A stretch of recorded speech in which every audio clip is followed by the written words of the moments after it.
I'm gonna play music for y'all. I'm gonna switch it up just a little bit. I got a couple of jokes I think I might want to try out for all the people. So here we go. I haven't been on stage much recently. I know some of my fans have been very sad to not see me come up on Wednesday nights, but I've been really busy watching TV, sitting on my couch. They've been having, have you guys seen this? Non-stop Full House and Golden Girls marathon. It's ridiculous. I don't leave the house anymore. I just keep missing the open mic nights, keep singing that catchy theme song. Thank you for being a friend. Alright, I'll keep going. I'll cut it out.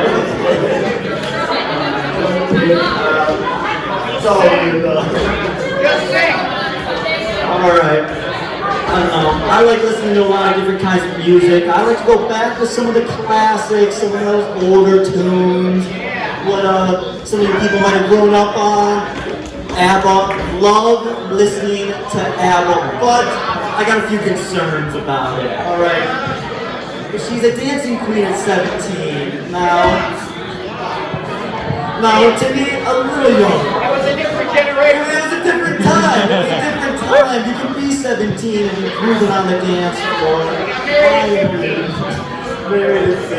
It's crazy. Like Michael Jackson. I love listening to Michael Jackson, the Jackson 5. But I got a few concerns about Watch It Back. Because young Michael Jackson, he's there, he wants his girlfriend back, but he starts the song off kind of poorly. Within the first 4 lines, he absolutely trashes the girl. And you know how the song goes, you know, when I had you to myself, when you were mine, I didn't want you around. The second thing he says, he didn't want her around. But all those other pretty faces made you stand out in the crowd. Now some people think he's being romantic there, that he's trying to really get in touch with the feminine side. But I think he's just dissing her again. Because if you're thinking that she's standing out from all the pretty people, then obviously she's the ugliest one in the room. And I just don't think Michael Jackson's really taking a good take in that song and really working hard enough. He doesn't have a good enough thesis statement, let's say. He doesn't have a strong thesis statement to really win her back, in my opinion. But I'm going to tell you guys a little story now. If you can't tell by the way I'm dressed, I do shop at Walmart. Sometimes when I go to Walmart, well every time I go to Walmart, I try to look for the odd man out. Sometimes I can't find them and I realize it's me. But the other day I'm going, I swear, to our Lord and Savior, little baby Jesus. And I'm there, I do my shopping, and I buy a package of sponges. I go back to my house, I open up the package of sponges, I take the old sponge, I toss it out. I go to grab the new sponge, it is wet and moldy. Okay, I'm a little thrown off, but I'll return it the next day.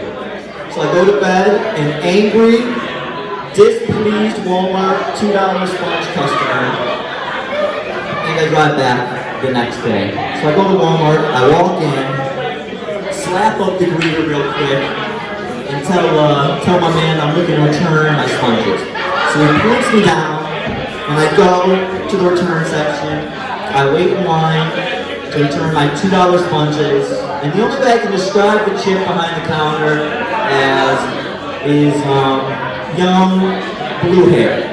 And I go there and I go, I bought these sponges yesterday. First off, I smoked a little weed, so I'm going in there a little flustered. And I go, I bought these sponges yesterday, opened up the package, tossed out the old sponge.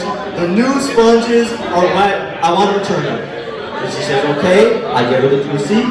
She scans it and she goes, your $2 sponge return money will go back in your car in a couple of days. Okay. Thank you. Happy. So I go in the store, pick up a few things while I'm there, of course, because who doesn't need some of those fun Walmart knickknacks?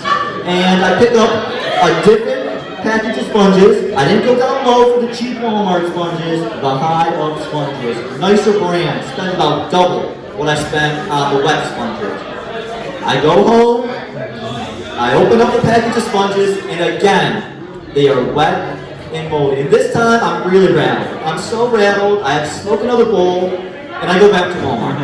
I go back to Walmart, I see the same greeter, and he sees me with a different package of sponges, and he just points. He knows I'm going to the return section, he doesn't even want to deal with me.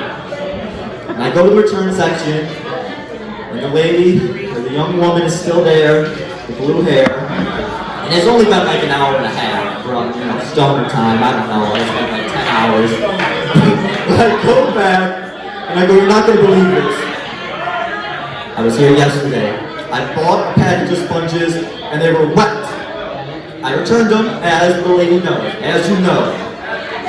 I went back after I returned the sponges, bought a brand new package. Not the lower sponges, high up, different brand package. And she's sitting there listening, whatever. She deals with this bullshit all the time.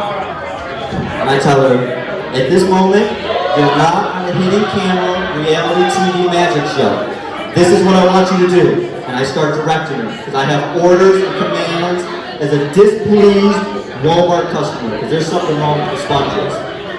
I go, I want you to go on your intercom. I want you to call a random employee at your choice. Don't let me pick the employee, you pick the employee. They go, grab a random package of sponges. I don't pick the sponges. They grab the sponges, bring them to me.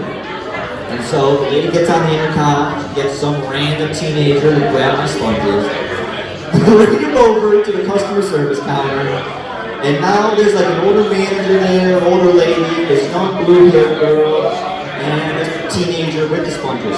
And they go to hand the sponges to me, and I back away, like a flag. It's the vid. I don't want to even touch it. I go, I want you to open up the sponges, the sealed package, I don't even want to touch them, a sealed pack of sponges, and I want to tell you to tell me if they're wet and moldy sponges, because I'm looking out for the community of Berea and the safety of our Ohio citizens. And sure enough, she opens up the package, and the sponges are wet. And I think I won. But no. You never win at Walmart. They always get you at Walmart. The older manager, standing there, she looks at me and she goes, like, would you like to return the sponges? And I'm like, obviously I don't want these wet sponges. And I'm like, this is crazy, you guys have some sort of infestation of wet sponges coming from the factory. And she, dead ass, looks at me, and she goes, in her little southern accent, I know you guys know how to got it, a little southern accent, she goes, honey, the sponges come pre-moistened so they don't crack in the package. And as stoned as I was looking at this lady, I knew I can't fight that southern charm to tell her that she's wrong, because what am I going to say? The sponges don't come pre-moistened? I don't have experience buying sponges. If I was some home father, maybe I had a few years going buying sponges, but I haven't. So I take the package of sponges, and I leave Walmart as a feeding person, and no one tell my roommates, but to this day they still use the wet moldy sponges, and they just think they're leaking the same people. It's a whole shit out there. That's all I got for y'all. Let me tell you my sponge story. Thank you, Carson.